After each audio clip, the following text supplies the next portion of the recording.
Hi guys. So in writing, we are still working on our personal narratives, which means it's a story we are telling about something that happened in our lives. That's what makes it personal, because it happened to us. So yesterday I read you A Snowy Day, which was a story about a boy, and it really happened to him. And we talked about that, and we brainstormed some ideas. So I picked one of my ideas today that I'm going to be using, but before I actually write it, I want to read you another personal narrative just because it helps us see what they should look like. We're looking at a real author so that we can become real authors too.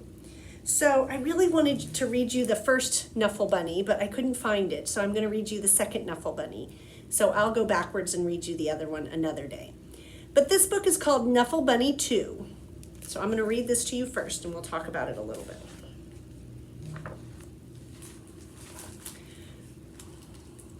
One morning, not so long ago, Trixie took a walk with her daddy. By now, Trixie really knew how to talk. Guess what I'm going to do? I'm going to show Amy, and then I'll show Meg, and then I'll show Margot, and then I'll show Jane, and then I'll show Leela, and then I'll show Rebecca, and then I'll show Noah, and then I'll show Robbie, and then I'll show Toshi, and then I'll show Casey, and then I'll show Connie, and then I'll show Parker, and then I'll show Brian, and talk and talk. Trixie was excited because she was taking her one-of-a-kind Knuffle Bunny, that's this little thing right here, her stuffed animal, someplace very special. Come on! School. Oh, look, Trixie's going to school. Here she is, walking the hallway. Look, see how she's going to school? Trixie couldn't wait to show Knuffle Bunny to Mrs. Greengrove and all her friends in pre-K.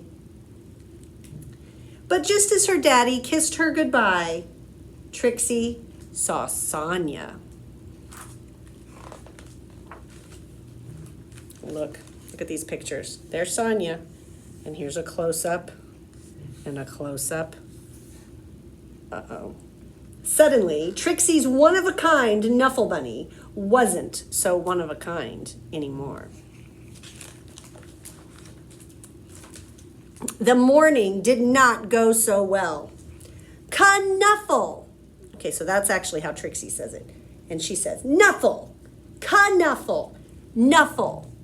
So they're arguing about how to say it. The afternoon was worse. Uh-oh, look what happened. Looks like the teacher took away their Knuffle Bunnies. When the school bell rang, Mrs. Greengrove returned the Knuffle Bunnies. So it looks like she's giving them back. Look, they were up on top. And the day got better. And then, before she knew it, it was time to go home. Trixie ate her dinner, devoured her dessert, brushed her teeth, and tried to escape the mommy and daddy robots from Planet Snurp. Look at them playing together. At 1:30 bedtime, Trixie was tucked in, ready for sleep.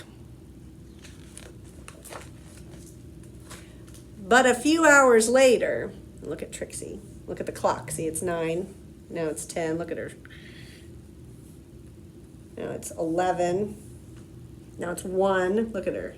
She's looking at her Knuffle Bunny.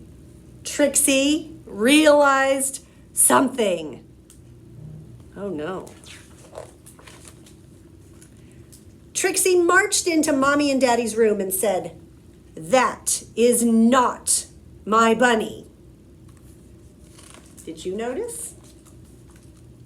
Trixie's daddy tried to explain what 2:30 a.m. means. He asked, "Can we deal with this in the morning?" He looks pretty tired, doesn't he? Trixie's daddy went to the phone because clearly it can't wait till morning. Before he even made it down the stairs, Bring! The phone rang. "We have your bunny," says the voice on the other line. Said a man's voice on the other end.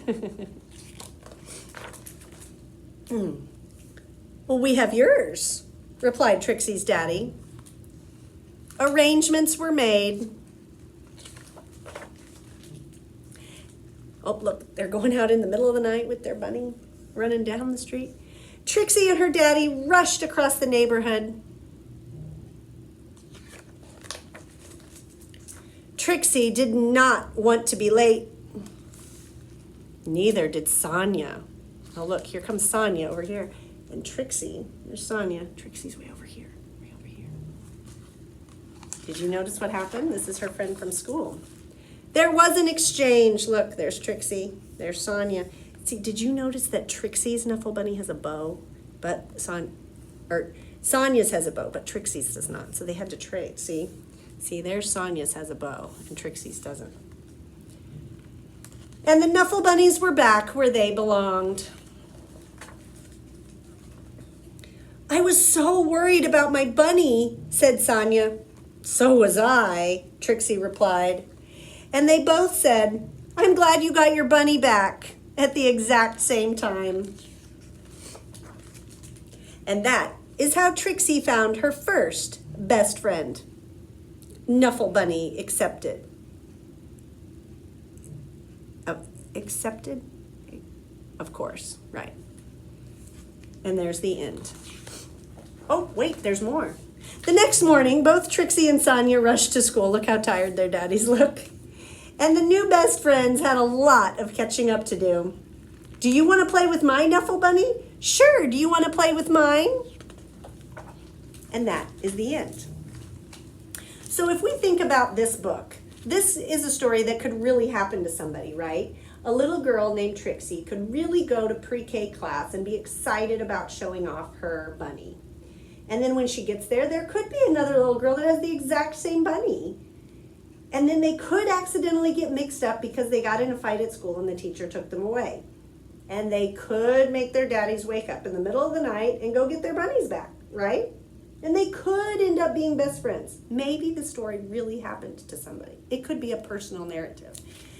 So all personal narratives or stories have a beginning, middle, and end. And we've talked about this before in reading. But we need to talk about these things in writing too, because we have to think about and plan just like how a real book goes. So in the beginning of this book, Trixie went to pre-K and was excited to show off her Snuffle Bunny.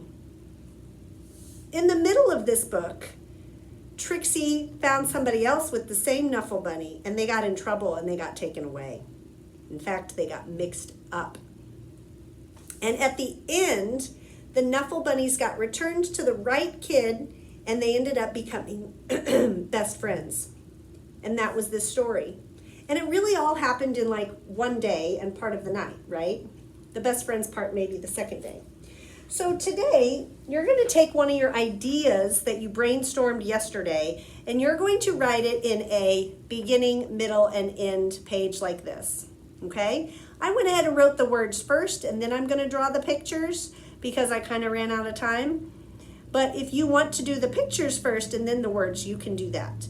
But your job today is to plan out a story, the beginning, the middle, and the end.